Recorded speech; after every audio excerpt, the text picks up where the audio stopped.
Movie start होते ही हम देखते हैं कि एक ग्रुप में कुछ फ्रेंड्स आपस में बातें कर रहे होते हैं। उन फ्रेंड्स में एक लड़की जिसका नाम अथीना होता है, वो अपने फ्रेंड्स को बताती है कि हंट की डेट करीब आ रही है और लोगों को मारने से अच्छा आइडिया और कुछ भी नहीं हो सकता। यानी यहाँ पर साफ साफ इंसानों का शिकार करने की बात हो रही थी। इसके बाद हमें एक सीक्रेट लोकेशन दिखाई जाती है जहाँ पर हम कुछ लोगों को देखते हैं। ये लोग असल में अथीना के ग्रुप के मेंबर्स थे। तभी अचानक से वहाँ पर एक आदमी आता है जो काफी डरा और काफी घबराया हुआ होता है और साथ में वो कंफ्यूज भी होता है कि आखिर वो कहाँ पर है और वो यहाँ पर कैसे लाया गया। एक आदमी उसके पास आकर उसे रिलैक्स करने की कोशिश करता है और उसे जमीन पर लेटा देता है। जमीन पर लेटा देने के बाद वो उसकी गर्दन में एक पेन दे मारता है जिससे उसका काफी ज्यादा खून बह जाता है, लेकिन वो आदमी फिर भी खुद को सेव करने की कोशिश करता है। उन लोगों का शोर सुनकर खुद अथीना वहाँ पर आ जाती है। अथीना उस आदमी के पास जाकर अपनी सैंडल की हील ही उसकी आंख में घुसा देती है, जिससे मौके पर ही उस आदमी की डेथ हो जाती है और बाद में अथीना अपने सैंडल की हील से उसकी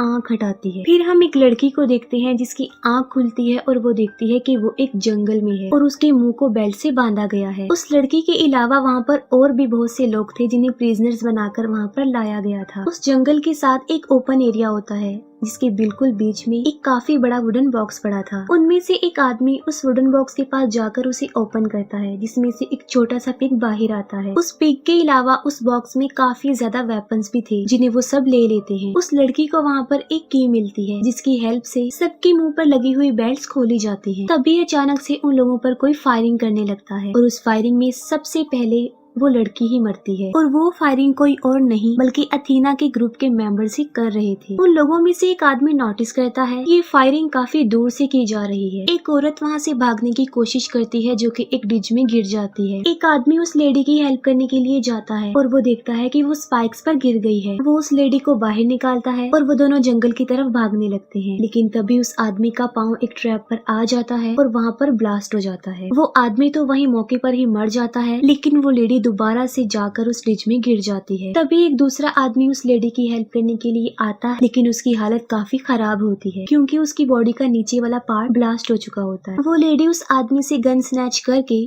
खुद को शूट कर लेती है। फिर वो आदमी जंगल की तरफ भागता है जहाँ पर वो 3 लोगों से मिलता है। उन लोगों के सामने वायर्स की एक काफी बड़ी बाउंड्री आ जाती है और उनमें से 3 लोग तो उसे इजीली क्रॉस कर लेते हैं, लेकिन एक आदमी पीछे ही रह जाता है और उस पर कोई एरोस की बारिश कर देता है। वो आदमी वापस पीछे की तरफ भागता है ताकि वो उन लोगों को मार सके जो उस पर एरोस मार रहे हैं, लेकिन वो कुछ भी नहीं कर पाता। उस पर और तीरों की बारिश हो जाती है और वो नीचे गिर जाता है। उसके पास 2 बॉम्ब आकर गिरते हैं जो कि ब्लास्ट हो जाते हैं और वो मर जाता है। वो तीनों सर्वाइवर्स एक शॉप में जाते हैं जहाँ पर वो एक आदमी और एक औरत से मिलते हैं। वो दोनों हस्बैंड वाइफ उस शॉप के ऑनर्स होते हैं। सर्वाइवर्स में से दोनों आदमियों की उन शॉपकीपर से किसी बात पर बहस हो जाती है और जो फीमेल सर्वाइवर होती है वो वहाँ पर रखी गई फूड खा लेती है। उस फूड में पॉइजन होता है जिसकी वजह से उसकी मौत हो जाती है। फिर हम देखते हैं कि उन दोनों शॉपकीपर्स ने मास्क पहन लिया था और वो पूरे स्टोर में पॉइजनस गैस फैला देते हैं जिससे उस दोनों सर्वाइवर्स की भी मौत हो जाती है। यहाँ पर साफ जाहिर हो जाता है कि वो शॉपकीपर्स भी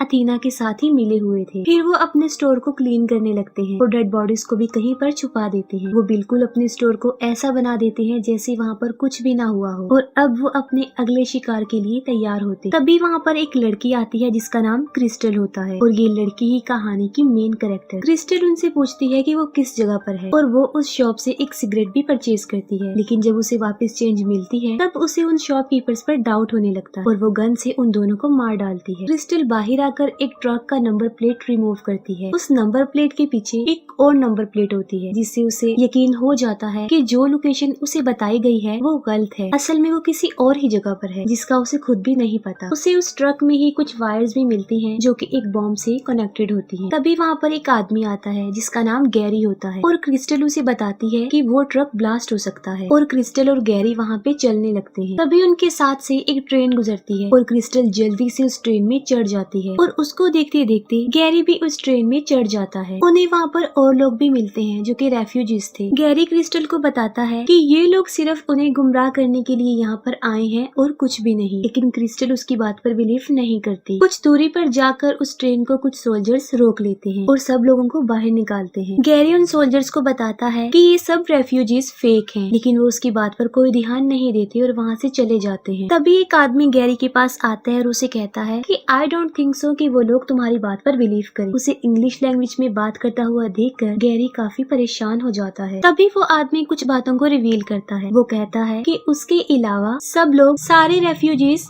असली हैं और वो सोल्जर्स भी असली हैं, लेकिन वो खुद एक एक्टर है जो कि एक हंटर है और उन लोगों के साथ ही मिला हुआ। इस बात पर गैरी काफी गुस्सा हो जाता है और उस पर झपट पड़ता है और उसकी पैंट की पॉकेट में एक बॉम्ब रख देता है। वो आदमी टाइम के मुताबिक उस बॉम्ब को बाहर नहीं निकाल पाता और उसकी मौत हो जाती है। फिर वो सोल्जर्स क्रिस्टल को एक कैंप में ले जाते हैं। वहीं पर क्रिस्टल एक आदमी से मिलती है जो कि एक प्रिजनर होता है, लेकिन वो किसी तरह भाग गया था। वहाँ पर एक आदमी आकर उन दोनों को अपने साथ ले जाता है। वो आदमी उन हंटर्स यानी उन किडनैपर्स की काफी तारीफें करने लगता है, जिससे क्रिस्टल को उस पर डाउट होता है और वो टांग मारकर उसे बाहर गिरा देती है। फिर क्रिस्टल उसके ऊपर कार चढ़ा देती है और उसे कुचल डालती है, जिससे वो मर जाता है। तब वो आदमी क्रिस्टल पर गुस्सा होने लगता है। वो कहता है कि वो आदमी ही उनके पास आखिरी जरिया था जो उन्हें यहाँ से बाहर ले जाता। लेकिन जब वो उस कार की डिग्गी खोलते हैं तब उन्हें वहाँ पर गैरी की डेड बॉडी मिलती है, जिससे वो समझ जाते हैं कि उन्होंने बहुत अच्छा किया उस आदमी को मारकर, वरना आगे जाकर वो इन दोनों को भी मार डालता। वो आदमी क्रिस्टल को बताता है कि जितने भी प्रिजनर्स को यहाँ पर लाया गया था वो सब मारे गए हैं, वो सिर्फ वो दोनों ही बचे हैं। क्रिस्टल उसे कहती है कि जिन्होंने भी उसे यहाँ पर फंसाया है वो उन सबको मार डालेगी और अपनी वर्थ प्रूव करने के लिए वो उसे टर्टल और रैबिट की एक स्टोरी सुनाती है। अब हमने अपनी रियल लाइफ में जो स्टोरी सुनी है, क्रिस्टल की स्टोरी उससे हटकर होती क्योंकि उसकी एंडिंग रियल स्टोरी से काफी डिफरेंट होती है। इसके बाद हमें दोबारा से वही ग्राउंड दिखाया जाता है जहाँ पर सबको प्रिजनर्स बनाकर लाया गया था और इसके साथ ही वहाँ पर वो सीक्रेट लोकेशन भी दिखाई जाती है। उस लोकेशन में वो हंटर्स थे और वहीं पर उनका ट्रेनर भी था जिसने उन्हें हंटर्स बनाया। इन सब हंटर्स की लीडर अथीना है। वो आदमी और क्रिस्टल भी वहाँ पर पहुँच जाते हैं और उस आदमी को वो पिग का बच्चा वहाँ पर मिल जाता है। उन लोगों को डिस्ट्रैक्ट करने के लिए वो पिग को वहाँ पर भेजते हैं। फिर क्रिस्टल अंदर आती है और वो एक एक करके उन हंटर्स को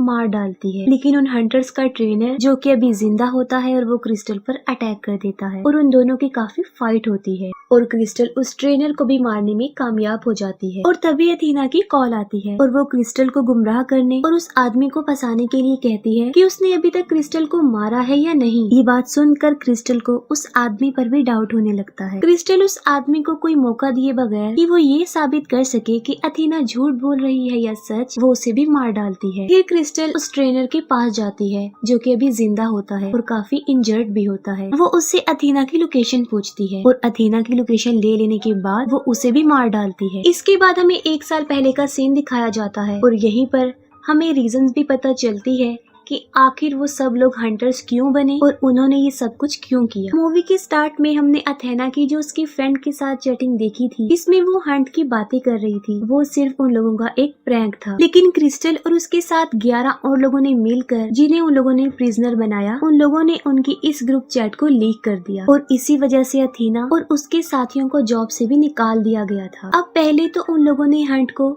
सिर्फ एक मजाक के तौर पर ही लिया था, लेकिन जब उनके साथ इतना बुरा हुआ तब उन्होंने ये बात डिसाइड कर ली कि वो इस मजाक को रियलिटी में बदल देंगे, क्योंकि उन्हें अपना बदला लेना था। और इसीलिए उन लोगों ने उन सब लोगों को जो इसमें शामिल थे फंसाने के लिए ये ट्रैप किया। क्रिस्टल जब अथीना की लोकेशन पर पहुंचती है तब वो देखती है कि अथीना खाना बना रही है। उन दोनों की बातचीत होती है। अथीना क्रिस्टल को कहती है कि उसे उसके बारे में सब कुछ पता चल चुका है और वो उसकी फैमिली बैकग्राउंड का मजाक भी बनाती है। तब क्रिस्टल उसे कहती है कि वो जिस क्रिस्टल की तलाश कर रही है वो ये नहीं है, बल्कि वो किसी गलत क्रिस्टल को उठा लाई है। फिर क्रिस्टल और अथीना के बीच काफी ज्यादा फाइट होती है और वो दोनों इंजर्ड हो जाती है और नीचे गिर जाती है। इसके बाद वो दोबारा फिर से उठती है और फाइट करने लगती है, लेकिन लास्ट में क्रिस्टल जीत जाती है और अथेना हार जाती है। अथेना मर जाती है और क्रिस्टल देखती है कि उसकी डेड बॉडी के पास एक रैबिट बैठा हुआ है। यानी यहाँ पर वो स्टोरी प्रूव हो जाती है जो क्रिस्टल ने उस आदमी को सुनाई थी। असल में टर्टल क्रिस्टल थी और वो रैबिट अथेना थी। फिर क्रिस्टल उठती है और वो अथेना का बनाया हुआ खाना खाती है। फिर वो अथेना का ही ड्रेस पहनती है और उसके डॉग को लेकर वहाँ से चली जाती है और वो अथेना की प्राइवेट जेट में जाती है। वो अथेना के प्लेन में जाकर पायलट को टेक ऑफ करने के लिए कहती है और इसके साथ ही ये मूवी यहीं पर एंड हो जाती है।